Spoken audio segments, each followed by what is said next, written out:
Salut à tous. Bienvenue dans cette nouvelle vidéo. Aujourd'hui, on va apprendre ensemble à appliquer une texture de base sur un personnage 3D dans Blender. Si tu débutes, pas de panique.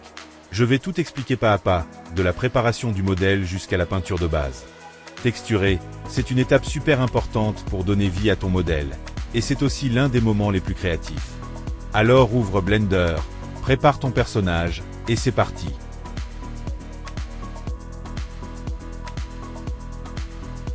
Avant de commencer à texturer dans Blender, on va d'abord télécharger une texture de peau. Pour ça, on ferme temporairement Blender et on ouvre notre navigateur.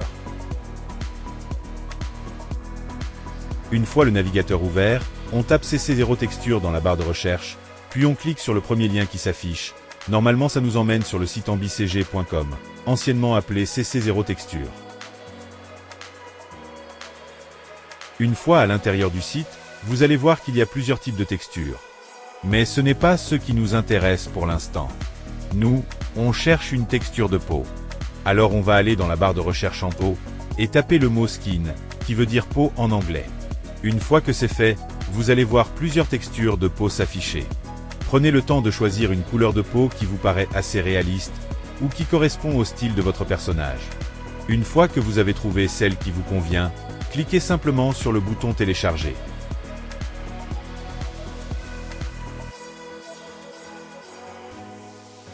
Une fois le téléchargement terminé, on retourne dans Blender. Maintenant, on va créer une texture pour notre personnage. Pour ça, regardez en bas à droite, dans l'onglet des propriétés. Cliquez sur l'icône matériaux, c'est la petite sphère rouge.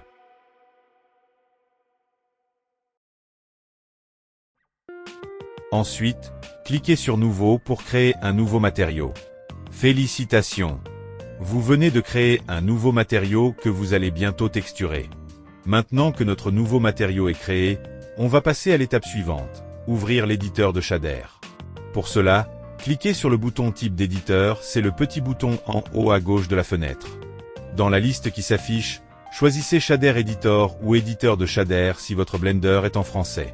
Cet éditeur va nous permettre de relier notre texture de peau à notre matériau, en connectant les bonnes images, comme la couleur, la rugosité ou les détails de relief, aux bons emplacements du shader. En gros, c'est ici qu'on va assembler notre matériau comme un puzzle, pour qu'il s'affiche correctement sur notre modèle. Une fois que l'éditeur de shader est prêt, on va maintenant déplier notre modèle 3D. Ce qu'on appelle aussi faire le dépliage UV. Mais pourquoi on fait ça? Eh bien, imagine que notre personnage est une banane. Si on veut coller une image dessus, il faut d'abord le peler et l'ouvrir à plat, comme une carte. C'est exactement ce qu'on fait ici. On prépare la surface de notre modèle pour que Blender sache où et comment placer la texture sur lui. On va maintenant se rendre dans la barre de menu tout en haut de l'interface de Blender. On clique sur UV Editing ou Édition UV si vous êtes en français. Cette vue va nous permettre de travailler à la fois sur notre modèle 3D à droite et sur son dépliage UV à gauche. Appuyez sur la touche A de votre clavier pendant que vous êtes en mode édition pour sélectionner le modèle. Maintenant, on va dérouler la barre de menu horizontale en haut de la fenêtre 3D. Cherchez l'option qui s'appelle UV, puis cliquez dessus. C'est ici qu'on va trouver toutes les fonctions liées au dépliage UV. Après avoir cliqué sur le menu UV, on sélectionne Projection UV intelligente, ou Smart UV Project en anglais. Cette option permet à Blender de déplier automatiquement notre modèle 3D en créant des découpes optimisées.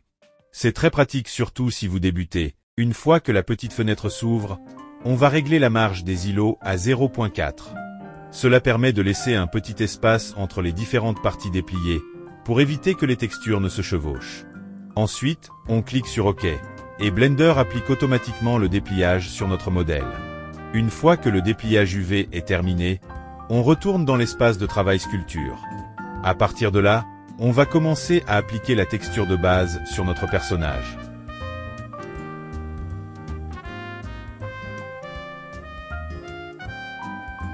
Maintenant que vous avez décompressé le fichier téléchargé au départ, vous devriez voir plusieurs images dans le dossier, généralement autour de 7. Pas de panique, on ne va pas tous les utiliser pour l'instant. On va commencer par importer la texture diffuse originale. Cette image représente la couleur de base de la peau. Pour l'importer, Il vous suffit simplement de cliquer glisser le fichier Diffuse original directement dans l'éditeur de shader. Une fois que vous avez fait ça, Blender va automatiquement créer une image texture contenant cette image. Maintenant qu'on a ajouté la texture de couleur de base, on va passer à la deuxième map, le fichier nommé métallique. Ce fichier détermine quelles parties du modèle sont métalliques ou non. Dans le cas d'une peau humaine, cette valeur est en général très basse, car la peau n'est évidemment pas métallique. Ensuite, on passe à la texture appelée Smoothness. Elle contrôle à quel point la surface de notre personnage réfléchit la lumière, autrement dit, à quel point elle est lisse ou rugueuse. Maintenant, on va importer le fichier nommé Normal. Cette texture permet de simuler les petits reliefs et détails de la peau, comme les pores ou les rides, sans avoir besoin de vraiment les sculpter. Elle donne beaucoup de réalisme à notre modèle. Maintenant qu'on a importé nos textures de base, on va commencer à les relier aux matériaux pour que la peau s'applique correctement à notre personnage. On commence avec le fichier Diffuse original, qui contient la couleur de base de la peau. Vous n'avez qu'à cliquer et glisser à partir du petit point jaune de la texture diffuse, c'est la sortie Color, et la relier à l'entrée base Color du shader Principled BSDF.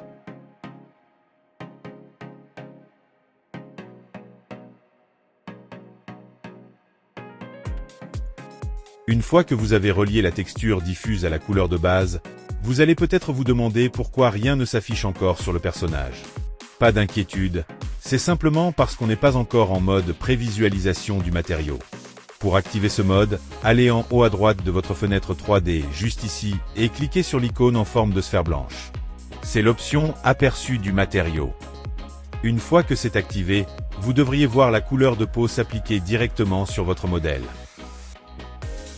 Maintenant qu'on a activé la prévisualisation, on va continuer à connecter nos textures pour rendre la peau plus réaliste. On commence par le fichier métallique.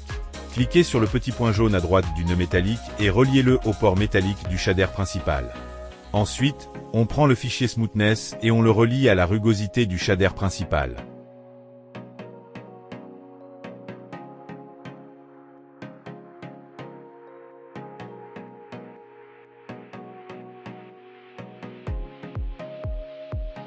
Après avoir relié les fichiers métalliques et Smoothness, vous pouvez remarquer que le personnage a trop de reflets ou un rendu un peu bizarre.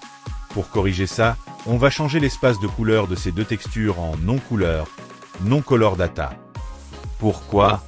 Parce que ces textures ne représentent pas des couleurs à proprement parler, mais des données de valeur, comme l'intensité du métal ou la rugosité. Si on les laisse en mode couleur, Blender va appliquer une correction de couleur inutile qui fausse le rendu final. En passant en non-couleur, on indique à Blender de traiter ces images comme des données et non comme des couleurs, ce qui permet un rendu plus réaliste. Une fois qu'on a mis l'espace de couleur en non-couleur, on remarque que le personnage est toujours trop brillant. C'est à cause du fichier Smoothness. En fait, Blender utilise un paramètre appelé Roughness, rugosité, qui fonctionne à l'inverse du Smoothness. Plus une zone est claire dans une texture de Roughness, plus elle sera rugueuse, donc moins brillante. Mais Smoothness, lui, fonctionne dans l'autre sens. Plus c'est clair, plus c'est lisse et donc brillant. Du coup, pour que Blender comprenne bien cette texture, on doit inverser ses valeurs. Et pour faire ça, on ajoute un nœud inverser la couleur, invers en anglais. On le place entre la texture Smoothness et le port Roughness du matériau. Ça permettra d'obtenir un résultat réaliste sans trop de brillance. Pour inverser la texture Smoothness, on va d'abord commencer par rompre la liaison entre cette texture et le port rugosité. Ensuite, on revient sur la texture Smoothness. Cliquez sur le petit cercle jaune à droite du nœud, c'est le port couleur, et glissez légèrement votre souris vers la droite. Une petite fenêtre va s'ouvrir automatiquement. Tapez « Inverser la couleur » dans la barre de recherche, puis cliquez dessus. Un nouveau nœud va apparaître, c'est le nœud invers. Reliez le port couleur du métallique au port couleur du nœud invers. Maintenant, il ne reste plus qu'à relier la sortie du nœud invers au port Roughness du matériau. Voilà, la texture est maintenant inversée et votre personnage ne devrait plus briller de manière irréaliste. Maintenant, on va connecter la texture normale à notre matériau. Mais attention, on ne va pas la connecter directement. Pourquoi? Parce que les données contenues dans une normal map ne sont pas comme une simple image couleur. Elles donnent des informations sur les reliefs, et pour que Blender les comprenne correctement, on doit passer par un nœud spécial appelé carte de normal, ou normal map en anglais. On commence par cliquer sur le petit cercle jaune à droite du fichier normal, puis on le glisse un peu vers la droite. Dans la fenêtre qui s'ouvre, tapez carte de normal et cliquez dessus. Une fois que ce nœud apparaît, on connecte la sortie normale de ce nœud au port normal du matériau principal.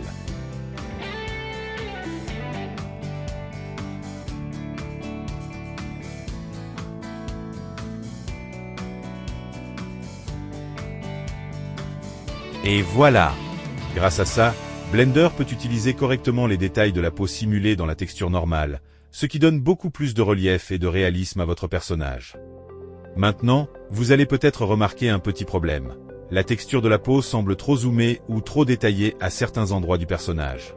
C'est normal. C'est parce que Blender applique la texture telle qu'elle, sans qu'on ait encore défini comment elle doit être positionnée sur le modèle. Pour corriger ça, on va ajouter deux nœuds importants, un nœud plaquage, ou mapping en anglais, et un nœud coordonné de texture, texture coordinate. Ces deux nœuds vont nous permettre de mieux contrôler la position, la rotation et surtout l'échelle de notre texture. Pour ça, appuyez sur Shift plus A dans l'éditeur de nœuds, puis cliquez sur Rechercher. Tapez d'abord plaquage ou mapping si votre Blender est en anglais, puis cliquez dessus pour l'ajouter.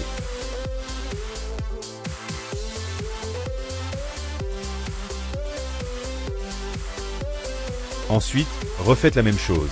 Shift plus A, cliquez sur Rechercher, tapez coordonnées de texture ou texture coordinate et cliquez dessus pour l'ajouter également.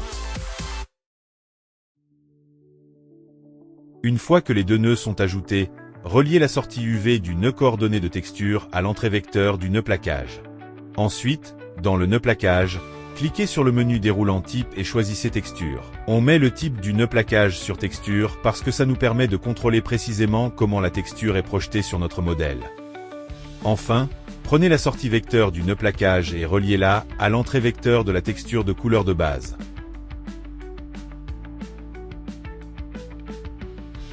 Voilà, grâce à ces connexions, on peut maintenant contrôler la position, la rotation et surtout l'échelle de notre texture.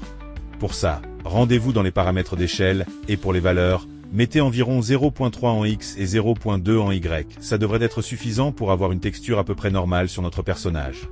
Vous pouvez aussi ajuster la position et la rotation selon vos goûts, pour un résultat encore plus personnalisé.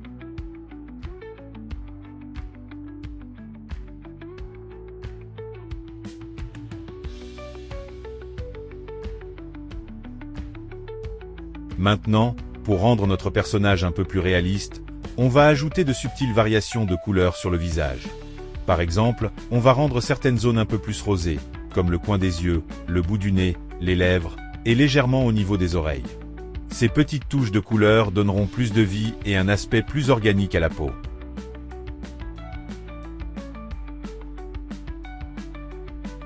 Pour cela, on va se rendre dans l'espace Texture Paint, ou texture de peinture en français. C'est ici que nous allons pouvoir peindre directement sur notre personnage. Une fois à l'intérieur, vous remarquerez que le modèle est déplié à gauche sous forme 2D.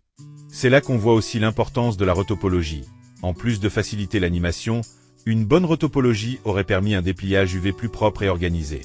Mais pas de panique, pour ce qu'on veut faire ici, ce n'est pas un problème.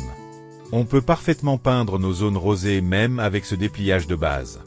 Pour commencer, on va créer une nouvelle image sur laquelle on va peindre. Pour ça, allez en haut à gauche de la vue 2D, cliquez sur Image, puis sélectionnez Nouveau. Cela va créer une nouvelle texture vide qui servira de toile sur laquelle on va appliquer manuellement des couleurs, comme des zones rosées pour plus de réalisme. C'est cette image qui va enregistrer toutes les peintures qu'on fera sur notre personnage. Une fois que vous avez cliqué sur Nouveau, donnez un nom à votre image, par exemple Rose, puis cliquez sur OK pour valider.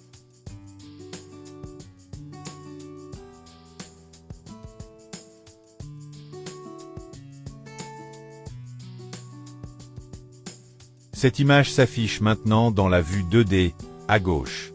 Mais pour pouvoir peindre directement sur notre personnage en 3D, on doit aussi appliquer cette image dans la vue 3D. Pour cela, allez dans la barre latérale à droite, assurez-vous d'être dans l'onglet Outils. Ensuite, dans la section Mode, sélectionnez Image unique. Juste en dessous, cliquez sur Parcourir une image alliée, c'est l'icône avec un petit paysage, puis choisissez l'image que vous venez de créer, ici Rose.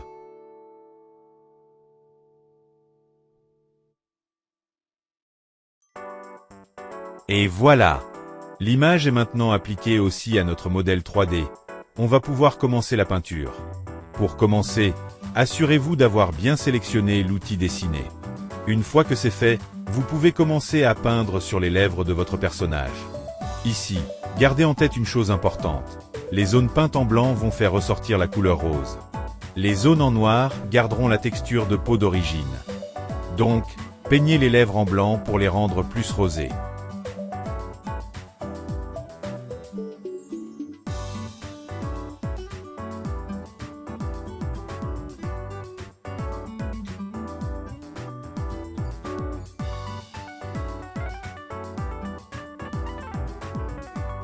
Ensuite, prenez l'outil Adoucir pour lisser la transition entre les bords des lèvres et la peau.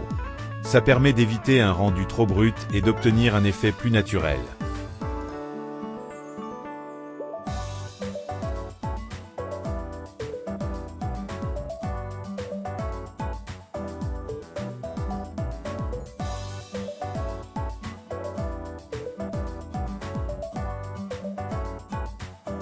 Une fois que vous avez terminé votre peinture, nous allons maintenant l'enregistrer, car nous allons la réutiliser un peu plus tard dans notre shader. Pour cela, rendez-vous dans la vue 2D, puis cliquez sur Image en haut à gauche, et sélectionnez Enregistrer sous. Choisissez un emplacement facile à retrouver, par exemple, moi je vais l'enregistrer directement sur mon bureau.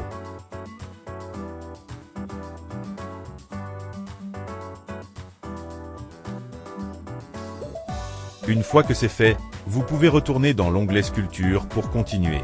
Maintenant, nous allons appliquer la teinte rose qu'on a peinte tout à l'heure. Pour cela, on va d'abord rompre la liaison entre la texture de base, le diffuse original, et le matériau. Ensuite, on va ajouter un mix, ou mélangeur en français, qui va nous permettre de mélanger la couleur de la peau avec notre image rose. Pour faire ça, cliquez sur le petit point jaune de la texture de base, puis faites-le glisser légèrement vers la droite. Un menu va apparaître, tapez Mix dans la barre de recherche et sélectionnez Mélanger ou Mix. Ce nœud va nous permettre de combiner deux couleurs. D'un côté, la couleur de base de la peau, de l'autre, une couleur rose, et ensuite on va contrôler leur mélange avec l'image rose que nous avons créée dans Peinture de texture. Une fois notre nœud de mélange en place, on va maintenant ajouter un nœud RVB, qui va nous permettre de définir précisément la teinte rose qu'on veut appliquer sur certaines zones du visage.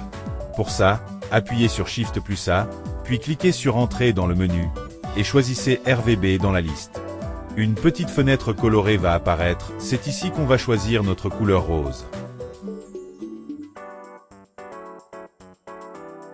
Reliez maintenant la sortie de ce nœud RVB au port B du nœud de mélange, Mix. Ensuite, changez le mode de fusion de ce nœud de mélange. Dans la liste déroulante où c'est marqué Mélanger, sélectionnez Lumière douce, Soft Light en anglais.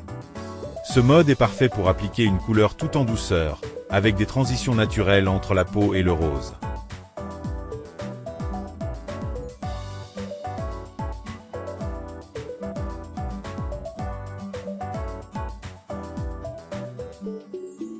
Une fois que le nœud de mélange est relié à la couleur de base de notre matériau, vous allez remarquer que rien ne change.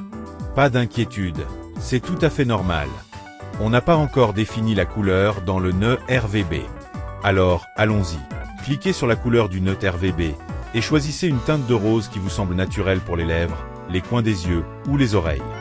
Mais là encore, vous allez voir un nouveau problème. Toute la texture du personnage devient rose. Pourquoi ? Parce que Blender ne sait pas encore où exactement appliquer cette couleur. C'est ici que notre image peinte précédemment dans Texture Paint entre en jeu. Cette image, vous vous souvenez, représente en blanc les zones où l'on veut du rose, et en noir les zones à laisser comme elles sont. Nous allons donc importer cette image dans l'éditeur de shader. Moi, je l'ai enregistrée sur mon bureau, donc je vais la chercher et l'ajouter ici. Une fois que vous avez importé votre image, celle qu'on a peinte dans Texture Paint, vous allez la voir apparaître sous forme d'un nouveau nœud dans l'éditeur de shader. Maintenant, il ne reste plus qu'à la relier au facteur du nœud mélangeur. Pour ça, prenez le port jaune couleur de l'image et reliez-le au port facteur du nœud mix. Et là, magie! Vous voyez que la couleur rose ne s'applique que sur les zones qu'on a peintes en blanc. C'est exactement ce qu'on voulait. Vous pouvez bien sûr définir la couleur que vous voulez en modifiant le nœud RVB. Mais nous, on va rester sur un rose léger pour garder un rendu réaliste. Maintenant que les lèvres sont faites, on va peindre les autres parties du visage comme le bout du nez, les coins des yeux et un peu au niveau des oreilles. Pour ça, on retourne dans Texture peinte. Mais avant de commencer, on va d'abord atténuer un peu l'intensité du rose. Assurez-vous d'avoir sélectionné l'outil dessiné, puis allez en bas à droite, sur la barre noire et blanche, qui détermine le niveau d'influence, et ramenez-la vers le gris. Cela va permettre de réduire l'intensité du rose, pour que le rendu soit plus doux et naturel.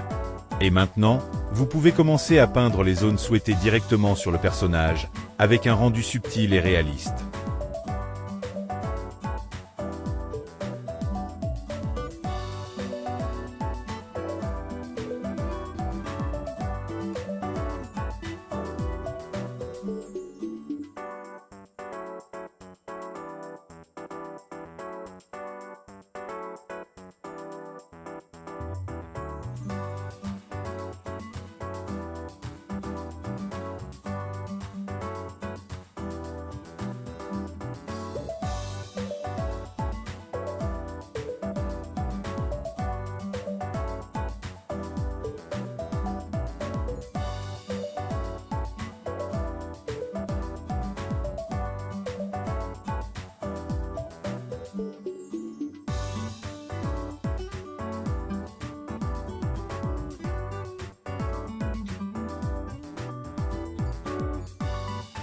Une fois que vous avez terminé votre peinture, retournez dans l'onglet Sculpture pour voir le résultat appliqué en temps réel sur votre personnage.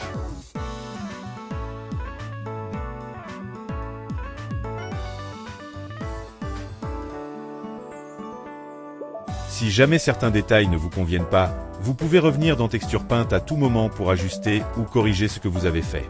Petite astuce importante. Vous avez peut-être remarqué que l'outil gomme n'existe pas par défaut dans la peinture de texture. Mais il y a un moyen simple de simuler une gomme. Il vous suffit de baisser la barre de couleur noir et blanc complètement vers le noir. De cette façon, vous pouvez effacer la peinture blanche, et donc annuler la zone rose que vous aviez appliquée. Et si vous voulez la remettre ensuite, vous n'aurez qu'à repasser en blanc ou en gris, selon le niveau d'intensité que vous voulez.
Une fois que vous êtes satisfait du rendu des zones rosées, on va maintenant s'attaquer aux cils, pour leur donner une touche plus stylisée et féminine. Pour cela, on retourne dans l'onglet Peinture de texture. En haut à gauche, cliquez sur Image, puis sur Nouveau pour créer une nouvelle image.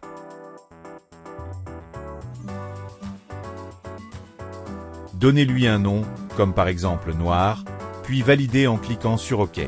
Ensuite, on doit l'ajouter à la vue 3D, afin de pouvoir peindre directement dessus.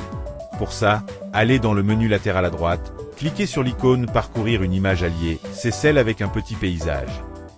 Puis sélectionnez votre nouvelle image, nommée Noir. Une fois que notre nouvelle image noire est bien assignée à la vue 3D, on va maintenant commencer à peindre les zones que l'on veut rendre noires, notamment au niveau des cils.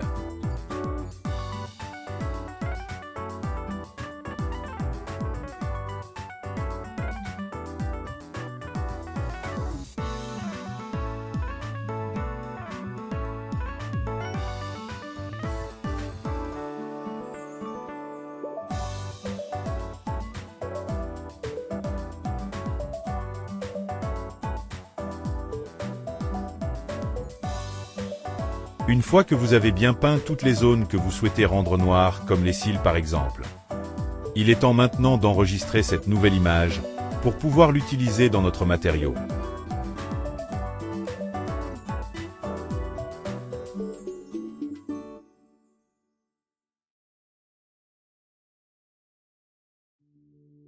Maintenant que notre image noire est enregistrée, retournons dans l'onglet Sculpture. L'objectif ici est d'ajouter les zones noires, comme les cils, en les combinant proprement avec le matériau peau et rose.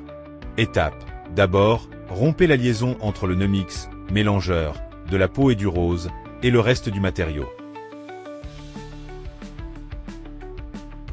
Ensuite, ajoutez un nouveau nœud de type mix, mélangeur.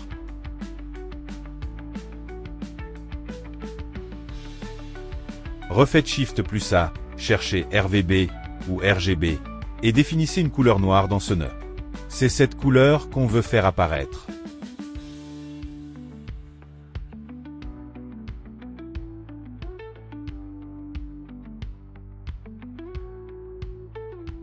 Reliez le nœud RVB noir au port B du nouveau nœud mix.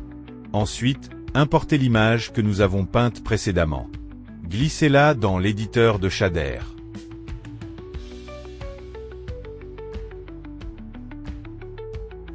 Reliez le port couleur, jaune, de cette image au facteur, FAC, du mix. Cela indique à Blender, applique la couleur noire uniquement sur les zones peintes en blanc dans cette image.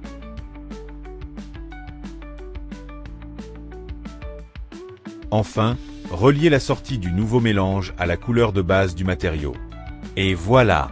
Les zones que vous avez définies comme noires, comme les cils, apparaissent maintenant sur le personnage. Bravo à vous! Vous avez maintenant toutes les bases nécessaires pour appliquer une texture réaliste et ajouter des variations de couleurs à n'importe quel personnage. Dans la suite de la vidéo, je vais simplement faire quelques ajustements personnels à mon personnage. Cette partie sera accélérée, mais vous pouvez en profiter pour faire vos propres essais. N'hésitez pas à expérimenter de votre côté, tester différentes couleurs, zones, intensités. Je précise aussi que je ne suis pas un expert en maquillage numérique, donc ne me jugez pas trop sévèrement sur le résultat final. L'objectif ici, c'est surtout de vous montrer la méthode, libre à vous de l'adapter avec votre style et vos idées.